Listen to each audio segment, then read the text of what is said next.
and welcome to Akron, Ohio. Hi, I'm Doug Opplinger, reporter at the Beacon Journal, where I've worked for 35 years. We're standing on home plate right now in Canal Park, a beautiful new minor league baseball stadium that has started a new birth in this city. A lot of new activity around here, people coming, bringing their families and enjoying the town. But it's probably no better place to start because this is also where this town began, along the Ohio and Erie Canal. So sit back, relax, and we'll give you a quick tour. We're walking along the towpath of the Ohio-Erie Canal that follows the Cuyahoga River from Akron into Cleveland. This is probably one of the most important factors in Akron's history. In the early 1800s, pioneers in Northeast Ohio needed transportation. When plans for the Ohio and Erie Canal were finalized in 1825, General Simon Perkins made sure that more locks, 17, were built along the highest part of the canal in Summit County than anywhere else along the route. By the time the first railroad passed through Akron in 1852, the town had become the manufacturing hub of the area. Workers flocked to the young city for jobs, and Akron continued to grow.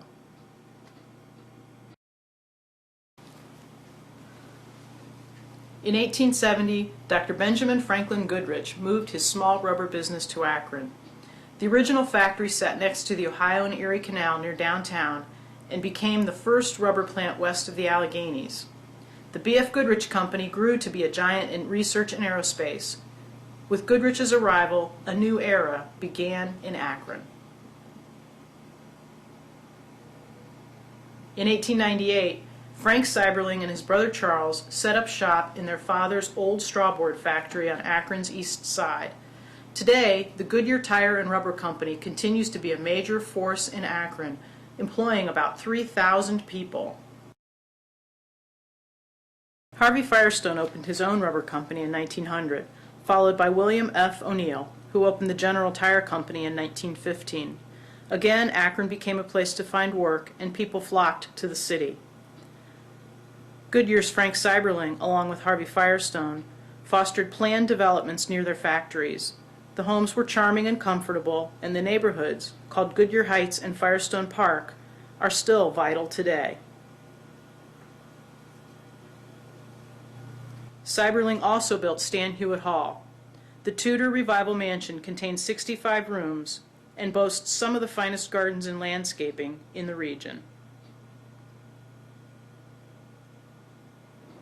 One of the coolest things about Akron is something that has never changed. For years I've been able to walk out in my backyard when I heard a droning sound up in the sky, look up, and there it was, the Goodyear Blimp. A symbol of Akron and a symbol of Goodyear, something that has never changed. Goodyear started building balloons in 1912 and began their long history in the aerospace industry. Their Wingfoot Lake hangar, built in 1916, is the oldest airship base in the United States. In southeast Akron, a structure referred to simply as the air dock was used by Goodyear to build their early airships like the Macon and the Akron, and is the largest building in the world without interior supports. Today it is owned by the Lockheed Martin Corporation, which may soon use it to build surveillance blimps. During World War II, Goodyear built Corsair fighter jets inside the air dock, producing 8 planes every hour.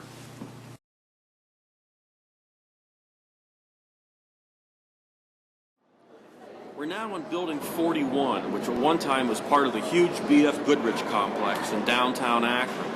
This building was used to manufacture aircraft tires, but after the industry left, after B.F. Goodrich closed its facilities, this became yet one more symbol of Akron's rebirth.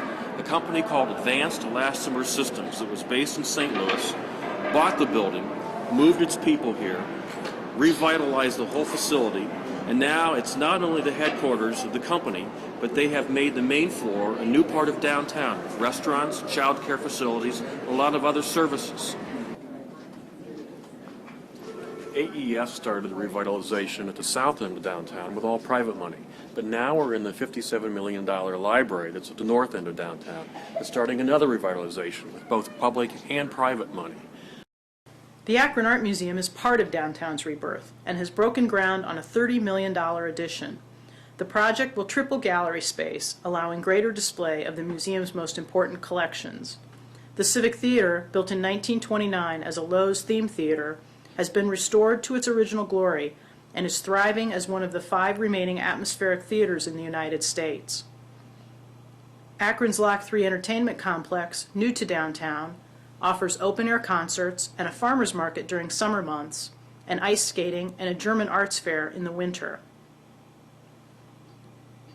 The National Inventors Hall of Fame also houses Inventure Place, an interactive children's center. Just east of downtown, the University of Akron is attended by more than 22,000 students and has added 4 new buildings in the past 2 years, including a new student center and a $21 million honors complex. The university's Polymer Center continues to be one of the finest in the world, producing top research in polymer sciences and support to the more than 40 polymer-based companies in Akron. 25 minutes away, Kent State University continues to serve its nearly 23,000 students, including those attending its 7 branch campuses. Its Liquid Crystal Institute and Fashion Design curriculum are considered among the best in the world. Akron's medical community continues to expand throughout the city as Summa Health System and Akron General Medical Center receive worldwide recognition for the quality of the health care they provide. On Akron's borders, the Cuyahoga Valley National Park continues to evolve as a great recreation spot for area residents. The park covers 33,000 acres and offers 7 waterfalls, 2 ski areas, and numerous hiking trails. Polyvinyl chloride, used to make PVC pipe, was invented by Waldo Seaman. B.F. Goodrich developed a high-altitude flying suit. Clark Gable worked as a clerk at Firestone for $95 a week. LeBron James was drafted straight into the NBA from high school, and astronaut Judith Resnick was among 7 killed when the Space Shuttle Challenger exploded. Rock Hall of Fame inductees the OJs and Brian Warner, a.k.a. Marilyn Manson, are from Canton. Chrissy Hind of the Pretenders sings of Akron as My City Was Gone, and the band Devo was formed on Akron's west side, as was the indie rock band The Black Keys.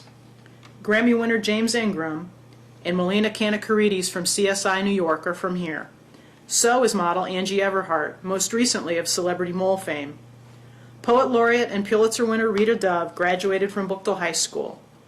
Barberton, an Akron suburb, has more fried chicken restaurants than anywhere else in the world. Alcoholics Anonymous was founded by Dr. Bob Smith and Bill Wilson. President William McKinley was born in Canton, one of 8 presidents from Ohio. Professional football was founded in Canton, which is the home of the National Football Hall of Fame. Akron became the first community to get high-speed internet via Time Warner Roadrunner, and of course, the Soapbox Derby, which came to Akron in 1935, continues to attract thousands to the city each summer. Through much of Akron's history, the Beacon Journal has been there and is the oldest continuously operated business in Summit County, Ohio. Founded by John S. Knight, who was awarded the paper's first Pulitzer for commentary in 1968.